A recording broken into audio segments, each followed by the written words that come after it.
आज की वीडियो उन दोस्तों के लिए है जो प्रेशर कुकर और देग के खाने में फ़र्क महसूस करना जानते हैं। अस्सलाम वालेकुम फ्रेंड्स, क्या हाल है? मैं हूं आपके साथ अदनान और आज हम बना रहे हैं 2 किलो देगी गोश्त जो कि घर पे बनाएंगे। बहुत ही इजी है, स्पेशली ईद के लिए बहुत ही लाजवाब रेसिपी है। देखें कितना ज़बरदस्त किस्म का टेंडर हो चुका है, कोई प्रेशर कुकर का इस्तेमाल नहीं है। तो चलें इसको शुरू करते हैं। सबसे पहले हमने 2 किलो गोश्त लिया है, ये बीफ का गोश्त है बड़े का। तो इसको हमने इस तरह से कटवा लिया और बोटियों के पीसेज जो हमने इस हिसाब से रखे हैं जैसा कि ईद के ऊपर होते हैं, थोड़े से बड़े बड़े। तो इसको एक पतीले में डालेंगे और यहाँ पे आपने पतीला थोड़ा बड़े साइज़ का लेना है। 3 टमाटर, 10 से 12 कलियां लहसुन की, 1 टेबलस्पून अदरक और 4 से 5 सब्ज़ मिर्चें। इसके साथ खड़े मसाले हैं तेज पत्ता, दालचीनी, बड़ी इलायची, लौंग, छोटी इलायची, सौंफ, ज़ीरा और हस्बे जायका नमक, ये सारे इसमें शामिल कर देंगे। इसके साथ ही यहाँ पर जाएंगे 1 पाव प्याज 250 ग्राम और यहाँ पर दही जाएगा इसमें 100 ग्राम। दही डालने के बाद इसको मिक्स करेंगे और चूल्हे पे रख देंगे। हाई फ्लेम पे हमने इसको 10 मिनट तक पकाना है। चम्मच चलाते हुए पकाएं 10 मिनट तक। और इसके साथ ही आप हमारे चैनल को सब्सक्राइब कर लें, बेल का आइकन दबा दें और कमेंट करना मत भूलिएगा कि आप कौन से शहर में बैठ के आप हमारी वीडियो देख रहे हैं। इस रेसिपी को एक बार ज़रूर ट्राई कीजिएगा क्योंकि ये बहुत ही लाजवाब है। ये 10 मिनट के बाद कुछ इस तरह से हो चुका है। हमारे प्याज और टमाटर जो है उन्होंने काफ़ी पानी रिड्यूस कर दिया है, पानी छोड़ दिया है। तो अब हमने इसमें करना है ऑयल शामिल। यहाँ पर 250 ग्राम ऑयल शामिल करेंगे। हमारे जो गोश्त है उसके साथ फ़ैट बहुत कम थी, चर्बी बहुत कम थी, इसलिए हमने 250 ग्राम ऑयल लिया है। अगर गोश्त के अंदर चर्बी थोड़ी ज़्यादा हो तो आपने ऑयल कम कर लेना है।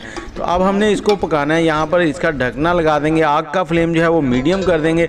30 से 40 मिनट हमने इसको पकाना है और बीच बीच में आपने चम्मच चलाते रहना है। ये तकरीबन 30 मिनट गुजरने के बाद कुछ इस तरह से हो चुका है और अब हमने फिर से इसको हिला दिया है और ढकना लगा देंगे इसके ऊपर। बहुत ही लाजवाब सी रेसिपी है, ये बहुत ही इजीली बन जाती है। घर पे मेहमान आए हों ये बनाएं, सबकी उंगलियां चाटते रह जाएंगे।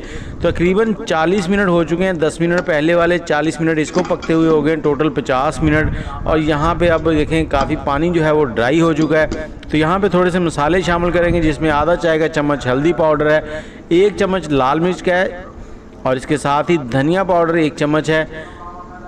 और इसको कलर देने के लिए कश्मीरी लाल मिर्च मेरे पास है, वो मैंने 1 चम्मच डाली है। आप यहाँ पर ज़र्दा कलर भी डाल सकते हैं थोड़ा सा। तो अब इसकी भुनाई करनी है हमने और मसाले जितने भी इसमें हम डाल रहे हैं इनकी मिकदार आप अपने जायके के मुताबिक कम ज़्यादा कर सकते हैं।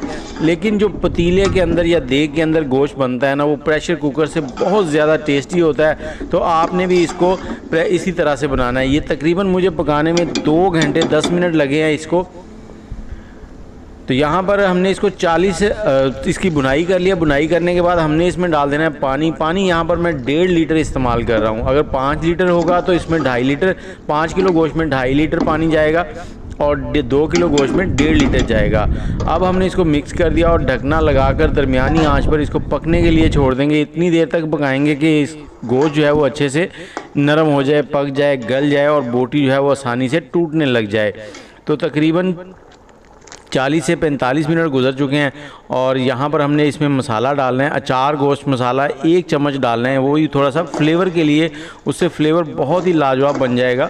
और इस गोश्त में से आप अगर मेरे तरीके से बनाएंगे तो आपको बिल्कुल स्मेल नहीं आएगी। अक्सर गोश्त में से हमक आती है तो बहुत लोग परेशान हो जाते हैं। तो यहाँ पर देखें इसको पकते हुए 2 घंटे होने वाले हैं। 1 घंटा 50 मिनट हो गए कंप्लीट इसको पकते हुए। तो गोश्त को चेक कर लेंगे। यहाँ पर आग का फ्लेम हमने मीडियम ही रखा है। तो छुरी की मदद से चेक करेंगे। ये देखें कितने आसानी से ये टूटता जा रहा है। अब आपके सामने है, मसाले भी हमने बहुत कम डाले हैं। तो अब हमने यहाँ पर पानी जो है हाई फ्लेम करके इसका पानी जो है वो ड्राई कर लेना है। ग्रेवी हम जितनी रखनी चाहें उतनी रखेंगे। और यहाँ पे देखिए ना आपको प्याज मिलेंगे, सारी चीज़ें ऐसे घुल गई हैं कि बहुत ही लाजवाब किस्म के कोरमे वाला फ्लेवर आ गया है। तो देखें ग्रेवी भी बहुत ही लाजवाब बन चुकी है। तो इस पॉइंट पे अब हमने डाल देना है इसमें थोड़ा सा गरम मसाला।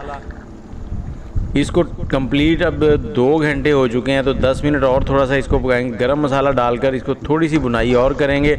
और इसके साथ ही यहाँ पर हमने डालनी है इसमें थोड़ी सी क्रीम। लेकिन जब आपने क्रीम डालनी है उसके बाद आपने इसको ज़्यादा नहीं पकाना है, 1 से 2 मिनट ही पकाना है ताकि क्रीम इसमें मिक्स हो जाए। और अगर ज़्यादा पकाएंगे तो क्रीम जो है वो घी की शक्ल में आ जाती है, तो फिर इसका जो टेस्ट है ना वो नहीं मज़ा देता। तो क्रीम हमने 2 चम्मच इसमें डाली है। इसको मिक्स करेंगे, थोड़ा सा पकाएंगे इसको। और उसके साथ ही यहाँ पर हमने डालना है इसमें धनिया सब्ज़ और सब्ज़ धनिया जब आप डालें, सब्ज़ धनिया डालने के बाद चूल्हे का फ्लेम जो है उसको आपने बंद कर देना है। चूल्हे का फ्लेम बंद करने के बाद आपने इसको कवर कर देना है 4 से 5 मिनट के लिए या 10 मिनट के लिए।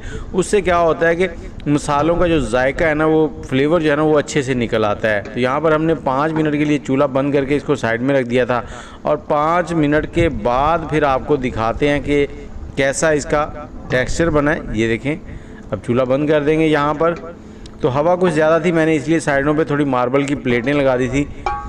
तो ये देखें हमारा फाइनल टच आ गया। बनाना देखें बहुत ही आसान है और देखें कितनी ज़बरदस्त किस्म की इसकी लुक बन गई है। तो डिश आउट करते हैं इसको।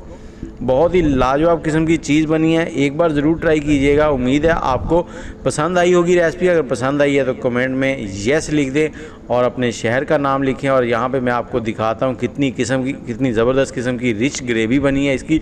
और इसके ऊपर धनिया स्प्रिंकल करें, इसी तरह से आप सर्व करें। और ये देखें गोश्त कितना ज़बरदस्त टेंडर हो चुका है। मुझे इजाज़त दें, दुआ में याद रखें। अल्लाह हाफिज़।